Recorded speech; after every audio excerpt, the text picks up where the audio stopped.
you ever dream about hunting? Yeah, me too.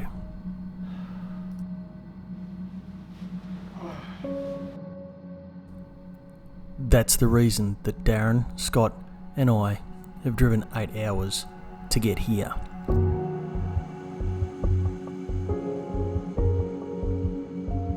One of the most beautiful places in Australia.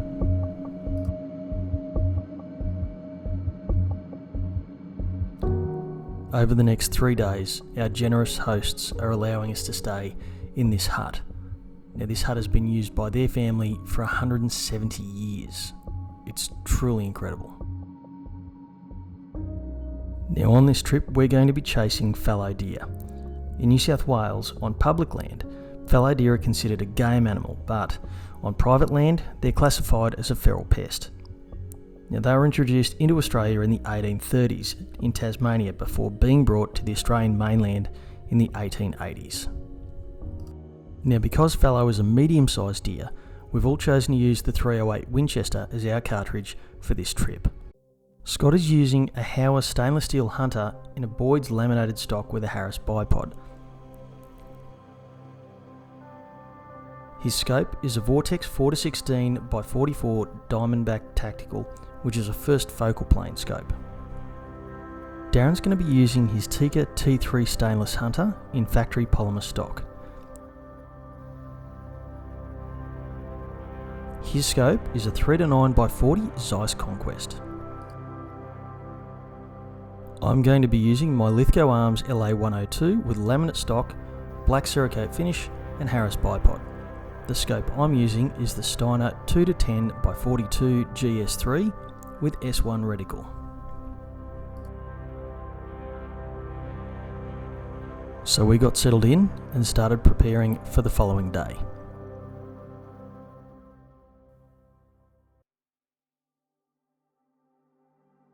The next morning we made our way up the hill to the high side of the property to start what would be 3 days of hunting. Our plan was to find some areas that looked suitable with reasonable sight lines and try to call in a buck in the hope that they would still be in the rut.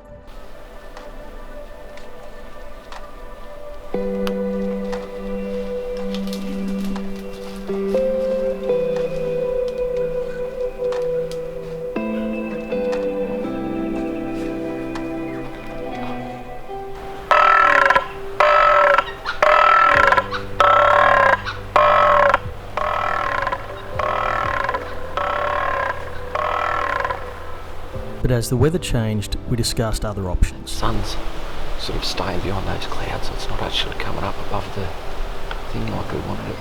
Yeah. We might have to think about moving, I suppose.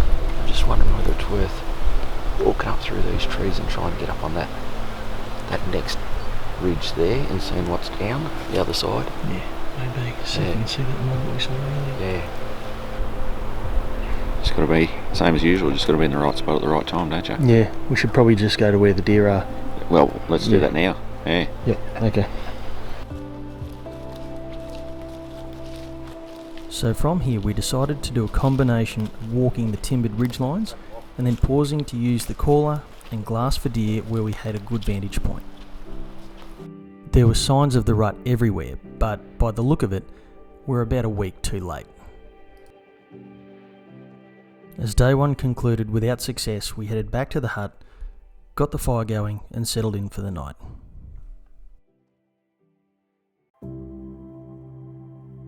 The next morning the sun came up on clear skies and we discussed our new plan of attack over breakfast. This time we headed to the far end of the property where the owner had heard a buck croaking recently. We got ourselves set deep in a gully and then started trying to call him out.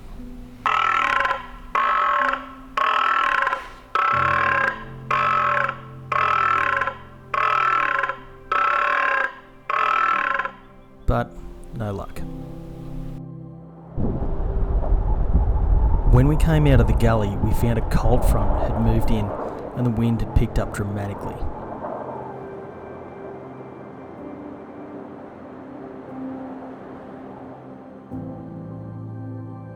This forced us to get back into the timber on the sheltered side of the ridges where we expected the deer to be.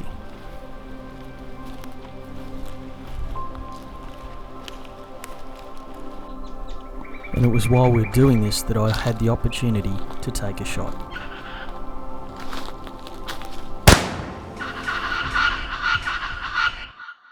Now this shot wasn't dramatic or tense. It was an offhand shot taken in a fleeting moment. Now it wasn't a buck, but it was a beautiful doe in amazing condition. This is only the second deer I've ever taken, so it's fair to say I was both elated and humbled. It was a beautiful animal. Now it was always our intention to use as much of any deer as we possibly could, and this doe would be providing both skin and meat. Now anyone who's done skinning and butchering in the field will tell you that it's hard work, but in this case it's work that we were grateful for. This task of harvesting is one that gives you a unique feeling. It feels like closing the circle in a way, doing something that man has done since the dawn of time, and only the tools have changed. And it feels like I'm doing the animal justice in a way, by not wasting or squandering its life.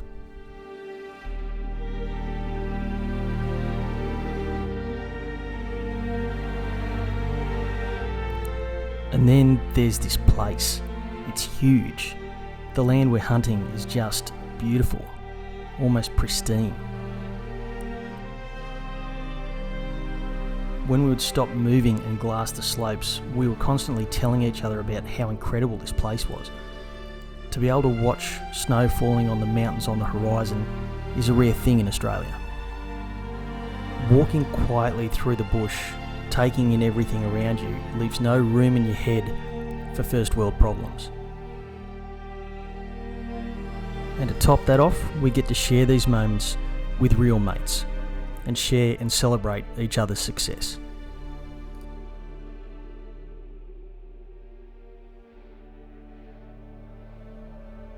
After 3 days of hunting, we'd taken 6 does. No bucks, but we were more than happy. Our last night was something of a feast, which seemed pretty fitting. The following morning, we thanked our amazing hosts and drove out on a real high. But not because of the number of deer we'd taken, but because of what we'd experienced there, both individually and as mates, together on what truly felt like something of an adventure. Now that place feels wild. These days, it's rare that we find ourselves in places that beg us to look to the far horizon. Being only able to look as far as phone screens, computer screens, and windscreens isn't doing us any favours. Hunting this land is awesome, but what makes it awesome isn't killing an animal. It goes deeper than that. Man has been hunting since the beginning of time. I'm only the 3rd generation that's been able to buy meat from a supermarket. That alone tells us how natural hunting is to us as humans. But the thing that really made this experience awesome are these two. Without Darren and Scott, this experience would not have been anywhere near as amazing as it was.